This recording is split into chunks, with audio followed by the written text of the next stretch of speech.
مفتی ابرار صاحب کے بیانات سننے کے لیے مفتی صاحب کے آفیشیل چینل مفتی ابرار صاحب فلاحی آفیشیل کو سبسکرائب کریں۔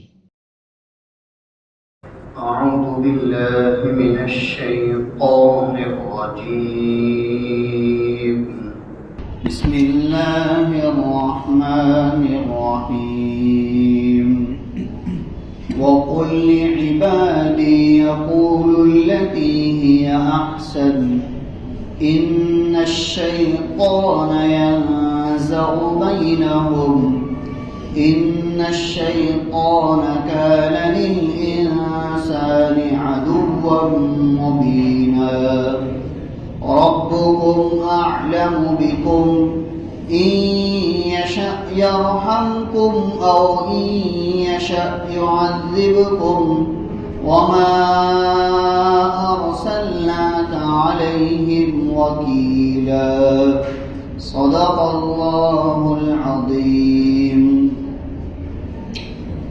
اور اے پیغمبر صلی اللہ علیہ وسلم، آپ میرے بندوں سے کہہ دیجئے کہ وہ گفتگو کرتے وقت وہی بات کرے جو زیادہ بہتر ہو۔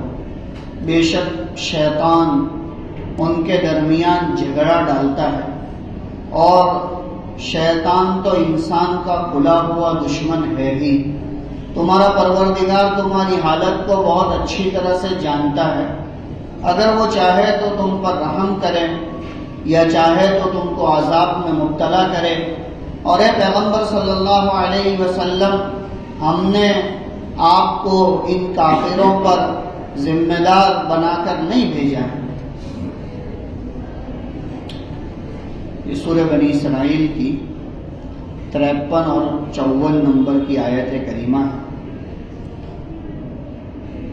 یہاں 15ویں پارے کا پاؤ سپارہ ہوتا ہے، لہذا بظاہر ایسا معلوم ہو رہا ہے کہ مضمون نیا شروع ہوا ہے، لیکن حضرات علماء مفسرین نے ان آیات کو بھی ما قبل والی آیتوں کے ساتھ جوڑا ہے۔ اس سے اوپر جو مضمون ذکر کیا گیا تھا اس مضمون کے ساتھ اس کو جوڑا ہے۔ سب سے پہلے وہ اوپر والا مضمون ذرا دوہرا لے کہ اوپر اللہ تبارک و تعالیٰ نے پچھلی 3-4 آیتوں کے اندر باس بعد الموت کو ذکر کیا تھا۔ جیسا کہ ہم نے بارہا سنا کہ اللہ تبارک و تعالیٰ اپنے کلام پاک کی ہر آیت کے اندر یا کلام پاک کے ہر مضمون کے اندر 3 چیزوں میں سے کسی ایک چیز کو بیان کرتا ہے۔ یا تو توحید کا تذکرہ ہوتا ہے، یا رسالت کا تذکرہ ہوتا ہے، یا باس بعد الموت، مرنے کے بعد دوبارہ اٹھائے جانے کا تذکرہ ہوتا ہے۔ اس لیے کہ یہ مشرکین مکہ مرنے کے بعد دوبارہ اٹھائے جانے کو مانتے نہیں تھے۔ ان کا یہ عقیدہ تھا کہ انسان ایک مرتبہ مٹی ہو جاوے، گل سڑ کر ختم ہو جاوے، ریزہ ریزہ ہو جاوے، پھر اس کے بعد وہ دوبارہ نہیں اٹھ سکتا، دوبارہ اس کا وجود نہیں ہو سکتا۔ جیسا کہ آج بھی بہت سارے لوگ ایسے دنیا میں بستے ہیں جو اس دور کے اندر بھی باس بعد الموت کا انکار کرتے ہیں کہ موت کا تو کسی کو انکار نہیں، چاہے وہ پڑھا لکھا ہو، ان پڑھ ہو، جاہل ہو، گوار ہو، کوئی بھی ہو، موت کا کوئی انکار نہیں کرتا۔ سارے کے سارے لوگ موت کو تسلیم کرتے ہیں۔ اطباء نے بھی تسلیم کیا، فلاسفہ نے بھی تسلیم کیا، معتزلہ نے بھی تسلیم کیا، اور جتنے بھی فرقے دنیا کے اندر موجود ہیں سارے کے سارے موت کو تسلیم کرتے ہیں۔ کیوں؟ اس لیے کہ موت ان کی نگاہوں کے سامنے دکھائی دی کہ انسان دنیا سے جا رہا ہے۔ کہا کہ انسان اپنی ساری طاقتوں کے باوجود، اپنے سارے پیسوں کے بلبوتے پر اس کے باوجود دنیا چھوڑ کر چلا جاتا ہے۔ ساری کوششیں کی جاتی ہیں، ساری ٹیکنالوجی استعمال کی جاتی ہے، سارا پیسہ اور روپیہ خرچ کیا جاتا ہے، لیکن اللہ تبارک و تعالیٰ کا جب وقت آتا ہے اذا جاء اجلهم لا يستأخرون ساعة ولا يستقدمون، کہ جب تم میں سے کسی کا وقت آتا ہے تو نہ ہم ایک لمحے کی تقدیم کرتے ہیں اور نہ ایک لمحے کی تاخیر کرتے ہیں۔ 1 منٹ تو بہت دور کی بات ہے، 1 سیکنڈ تو بہت لمبا وقفہ ہے۔ ساعت کا لفظ اللہ نے کیا کہ 1 گھڑی، 1 لمحے کی بھی نہ تاخیر ہوگی نہ اس میں جو ہے وہ تقدیم ہوگی کہ نہ پہلے موت آ گئی نہ بعد میں موت آ گئی. لیکن اکثر لوگ بعد الموت کا انکار کرتے تھے کہ مرنے کے بعد دوبارہ اٹھایا جانا نہیں ہے. اس کو اللہ تبارک و تعالیٰ نے پچھلی 4-5 آیتوں کے اندر ذکر کیا. اور مشرکین مکہ بھی جو ہے یہی عقیدہ رکھتے تھے کہ انسان ایک مرتبہ مر جاوے گا, ریزہ ہو جاوے گا, ذرات ہو جاویں گے, مٹی بن جاوے گا, پھر دوبارہ اٹھایا نہیں جاوے گا. کہا کہ یہ ممکن ہی نہیں ہے. اس کو اللہ تبارک و تعالیٰ نے یہاں پر اوپر ذکر کیا تھا اور فرمایا تھا کہ وَقَالُوا اَإِذَا كُنَّا عِظَامًا وَرُفَاتًا اَإِنَّا لَمَبْعُوثُونَ خَلْقًا جَدِيدًا.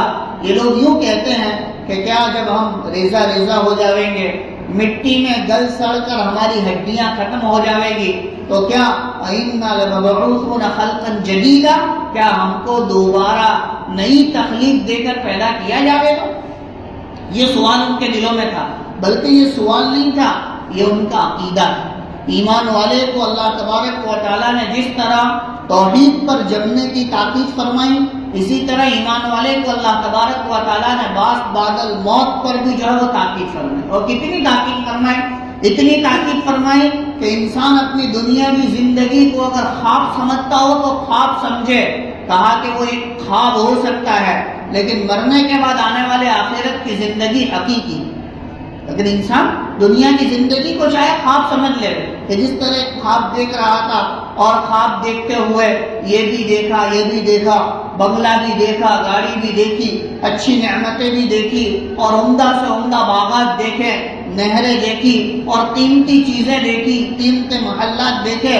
تو کہا لیکن جب آنکھ کھلے گی تو انسان کا وہ خواب ختم ہو گیا, کوئی چیز اس کے ہاتھ میں نہیں ہوگی, کوئی چیز اس کے ہاتھ میں نہیں ہوگی. کہا کہ دنیا کی زندگی بھی ایسی ہی ہے.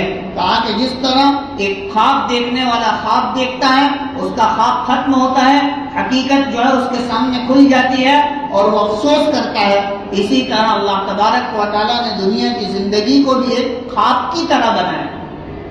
یہ خواب ہے جو میں اور آپ ہم سب دیکھ رہے ہیں. یہاں کی اچھائیوں کو ہم اچھائی سمجھتے ہیں, یہاں کی برائی کو ہم برائی سمجھتے ہیں, یہاں کے نفع کو ہم نفع سمجھتے ہیں, یہاں کے نقصان کو ہم نقصان سمجھتے ہیں. لیکن جب میری آپ کی یہ مٹی کی آنکھ بند ہو جاوے گی اور حقیقت کی آنکھ کھلے گی تو پھر ہمارے سامنے نفع نقصان واضح طور پر سامنے آ جاوے گا کہ کون سی چیز نفع کی تھی اور کون سی چیز نقصان کی. اسی لیے اللہ تبارک و تعالیٰ نے اپنے کلام پاک میں یہاں پر بعد الموت کو خاص طور پر ذکر کیا اور کفار اور مشرکین کو یوں کہا کہ ہم نے تم کو جسم دیا ہے, کہا کہ تم چاہو تو پتھر بن جاؤ, تم چاہو تو لوہا بن جاؤ. کہ پتھر اور لوہا مٹی کے اندر گلتا ساکتا نہیں, اپنی جگہ پر برقرار رہتا ہے. کہا کہ تمہاری طاقت ہو تو تم اپنے آپ کو پتھر میں تبدیل کر دو یا اپنے آپ کو لوہے میں تبدیل کر دو, لیکن اس کے باوجود بھی وہ ذات جس نے تم کو پہلی مرتبہ پیدا کیا ہے وہ تم کو دوبارہ پیدا کرنے پر قادر ہے. تو وہ دوبارہ پیدا کر کے رہے گا اور ایسی ہی حالت میں پیدا کرے گا جس حالت میں تم کو موت آئی. لہذا اللہ تبارک و تعالیٰ جس حالت میں انسان مرتا ہے اسی حالت میں اس کو کھڑا کرے گا. اور جیسا کہ روایت میں ذکر کیا گیا, مشکات شریف کی روایت, کہ انسان کی ریڑھ کی ہڈی کے پاس ایک مادہ ہوتا ہے, اللہ تبارک و تعالیٰ قیامت تک اس کو باقی رکھیں گے جو ہر انسان کا مادہ موجود رہے گا. آدم علیہ السلام سے لے کر آج تک جتنے دفن ہوئے ہیں سب کا وہ مادہ موجود ہے, اور آئندہ جتنے بھی دفن ہوتے رہیں گے ان تمام کا بھی وہ مادہ موجود رہے گا. اور اللہ تبارک و تعالیٰ اسی مادے کی بنیاد پر دوبارہ انسان کو کھڑا کرے گا اور ایک ہی لمحے میں سارے کے ساری اپنی قبروں سے اٹھ کر میدان حشر کی طرف چل پڑے. ایسا نہیں کہا جائے گا کہ چلو سب سے پہلے آدم علیہ السلام والے کھڑے ہو جاوے. اللہ تبارک و تعالیٰ ان کی تخلیق کرے گا, ان کو برابر کھڑا کرے گا, پھر ان کو میدان حشر کی طرف لے جاوے گا. پھر اس کے بعد دوسرے نمبر پر حضرت شیس علیہ السلام, نوح علیہ السلام. ایسا نہیں, اللہ تبارک و تعالیٰ آدم علیہ السلام سے لے کر قیامت تک آنے والے سارے انسانوں کو بیک وقت اپنی قبروں سے اٹھا کر میدان حشر کی طرف چلتا کر دے گا. یہ اللہ تبارک و تعالیٰ کی قدرت کے کرشموں میں سے, یہ اللہ کی طاقت اور اس کی قدرت ہے کہ جو چیز مٹی ہو چکی ہے, گل سڑ کر ختم ہو چکی ہے, اس کا وجود ہی نہیں, اس کا مٹیریل ہی نہیں, کوئی چیز موجود نہیں ہے, اور اللہ تبارک و تعالیٰ اس کو دوبارہ کھڑا کریں گے.